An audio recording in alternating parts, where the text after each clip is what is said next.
احتشام صاحب بہت ہی خطرناک صورتحال ہے، اور جو ہم دیکھ رہے ہیں ابھی کہ ایک جو امید پہلے بندی تھی کہ شاید جیسے U S president Donald Trump صاحب کہہ رہے تھے کہ اب وہ سیز فائر کے لیے بڑی سختی سے پیش آئیں گے، لیکن جب حماس جو دوسری پارٹی ہے انہی کے اوپر جب اسیسینیشن اٹیکس کیے جائیں گے تو کیسے معاملات آگے بڑھیں گے؟ جی آمنہ، وہ کہتے ہیں نا اسرائیل آن دا لوز ایکٹنگ ایٹ ول، جو کرنا ہے کر لیں، وہ کہتے ہیں ہم کر کے دکھائیں گے۔ کھلی جارحیت، میں تو کھلی جارحیت کے لفظ سے زیادہ آگے جاؤں گا، کھلی بدماشی ہے۔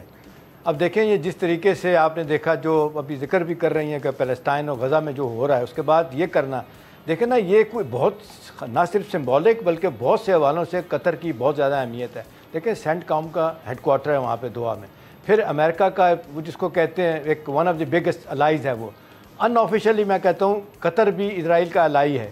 لیکن یہ جو کچھ ہوا ہے، یہ کس کو دھوکہ دیا گیا ہے؟ یہ کس کی، کیا امریکیوں نے اجازت دی تھی؟ امریکہ اور اسرائیل کی کنائمنٹ سے ہوا ہے؟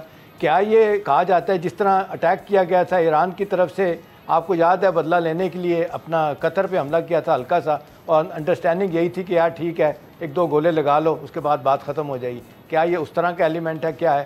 لیکن آمنہ یہ آئی اوپنر ہے۔ دیکھیں 5 لوگ ان کے ٹاپ کے آلموسٹ جو ان کی قیادت ہے اس کو مار دیا گیا ہے، اور یہ ایک بڑا سٹرونگ اسرائیل کی طرف سے میسیج ہے کہ جی باوجود اس بات کے کہ جی امریکیوں کے کہے کے مطابق، ان کے پلان کے مطابق جنگ بندی کے لیے وہ سب کچھ کرنے کے لیے بیٹھے تھے، اور یہ سب کچھ جو ہوا، میرا خیال ہے آمنہ دیکھیں یہ وقت آنا ہے اور بڑی تیزی سے آنا ہے۔ آج قطر پہ حملے نے یہ ثابت کر دیا ہے کہ اب باقی جو مسلمان ملک ہیں نا، جو خاموش ہو کے بیٹھے ہیں، آپ اور میں تو کہہ سکتے ہیں نا، ہماری تو کوئی ایسی لمیٹیشن نہیں ہے کہ ہم نے جناب وہ سفارتی آداب کو سامنے رکھتے ہوئے ہلکی سی تنقید کرنی اور چھوڑ دینا ہے۔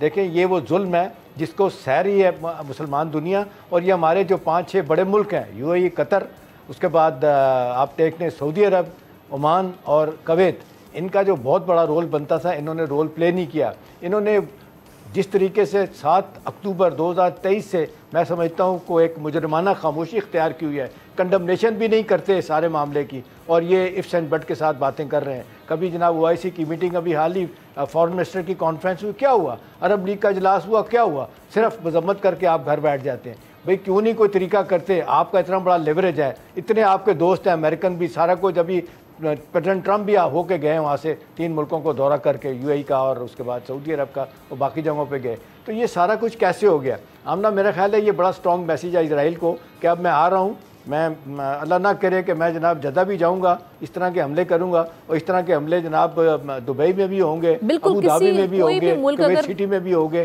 اس پر اسی طرح سے ریاکشن ہوا تو کوئی بھی ملک اس کی غضب سے نہیں بچ پائے گا۔ جی نہیں بڑا آخری بات آمنہ یہ ہے کہ دیکھیں اس وقت کم از کم کہنے کی حد تک امریکہ کو اس کا سیریس نوٹس لینا چاہیے کہ ان کی تجویز پہ سب کچھ ہو رہا تھا۔ ایک دفعہ آپ نے یاد ہے جب جنگ بندی کروا دی تھی تو اسرائیلی فوج کلیم کر رہی ہے کہ امریکہ از آن بورڈ، اس سارے معاملے پر امریکہ کو ہم نے پہلے ہی انفارم کر دیا تھا۔